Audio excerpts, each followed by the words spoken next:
Dear students, आज हम पढ़ेंगे effect of temperature on resistance के बारे में और टेम्परेचर कोएफिशिएंट ऑफ रेजिस्टेंस के बारे में कि effect of temperature on resistance क्या होती है और टेम्परेचर कोएफिशिएंट ऑफ रेजिस्टेंस क्या होती है। अगर ये हमारे पास एक मेटालिक कंडक्टर है और इस मेटालिक कंडक्टर में फ्री इलेक्ट्रॉन्स हैं, तो अगर हम इस मेटालिक कंडक्टर को हीट दें और इस हीट की वजह से इस मेटालिक कंडक्टर की टेम्परेचर इंक्रीज़ होती है, तो टेम्परेचर के इंक्रीज़ होने से ये इलेक्ट्रॉन्स एनर्जी को गेन करते हैं और जब ये इलेक्ट्रॉन एनर्जी गेन करती है इसकी एम्पलीट्यूड ऑफ वाइब्रेशन लार्ज हो जाती है और जब इन इलेक्ट्रॉनों की एम्पलीट्यूड ऑफ वाइब्रेशन लार्ज हो जाती है, कोलिजन बिटवीन द इलेक्ट्रॉन ज़्यादा हो जाती है, यानी कोलिजन के चांसेस बढ़ती है। जब कोलिजन के चांसेस बढ़ती है तो रेजिस्टेंस जो है ये इंक्रीज़ हो जाता है। तो resistance is directly proportional to temperature, यानी टेम्परेचर इंक्रीज़ होने से रेजिस्टेंस जो है ये बढ़ जाता है। When temperature increases collision of free electrons also increases. जब टेम्परेचर इंक्रीज़ होता है कोलिजन ऑफ फ्री इलेक्ट्रॉन्स भी इंक्रीज़ हो जाता है। Due to collision of free electrons resistance increases, और इस इलेक्ट्रॉनों के कोलिजन की वजह से रेजिस्टेंस जो है ये भी बढ़ जाती है। तो ये था हमारे पास effect of temperature on resistance. अब हम आते हैं टेम्परेचर कोएफिशिएंट ऑफ रेजिस्टेंस की तरफ।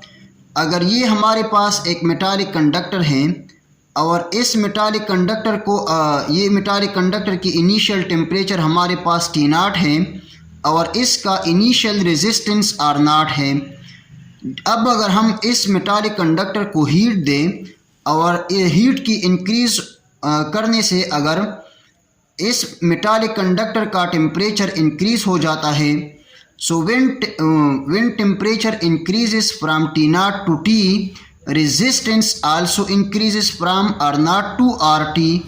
RT यहाँ रिप्रेजेंट करता है टोटल रेजिस्टेंस को। अब change in resistance is given as, change in resistance हमारे पास बराबर हो जाता है delta R is equal to RT minus R0।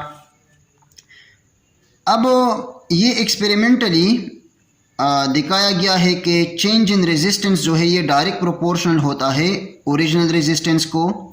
इसी तरह change in resistance direct proportional होता है चेंज इन टेम्परेचर को। So change in resistance is directly proportional to original resistance और also change in resistance is directly proportional to change in temperature. यानी अगर initial resistance ज़्यादा है तो temperature के बढ़ाने से चेंज इन रेजिस्टेंस भी बढ़ेगा। अगर हम इसको इक्वेशन 1 नाम दे दें, इसको इक्वेशन 2 नाम दे दें और हम अगर इक्वेशन 1 और 2 को कंबाइन कर दें तो हमारे पास आ जाएगा delta R is directly proportional to R0 delta T। अब अगर हम इस साइन ऑफ प्रोपोर्शनलिटी को हटा दें और इसकी जगह हम लिख दें इक्वल और कांस्टेंट, तो डेल्टा R हमारे पास बराबर हो जाएगा delta R is equal to constant into R0 delta T।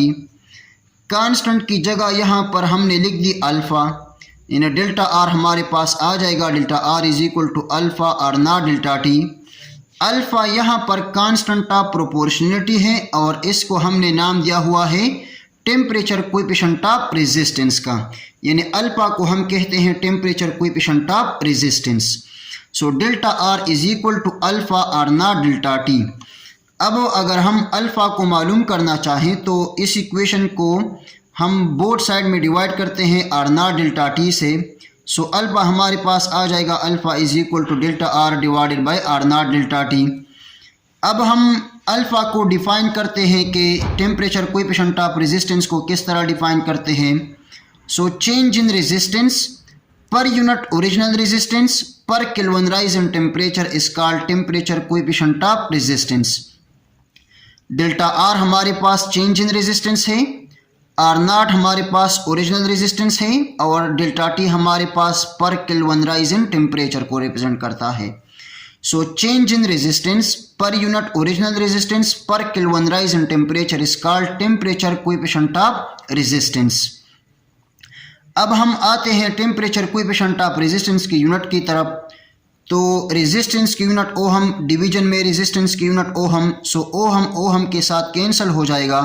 और टेम्परेचर की यूनिट केल्विन है, सो 1 वर्ग केल्विन, 1 वर्ग केल्विन हमारे पास आ जाएगी unit of temperature coefficient of resistance.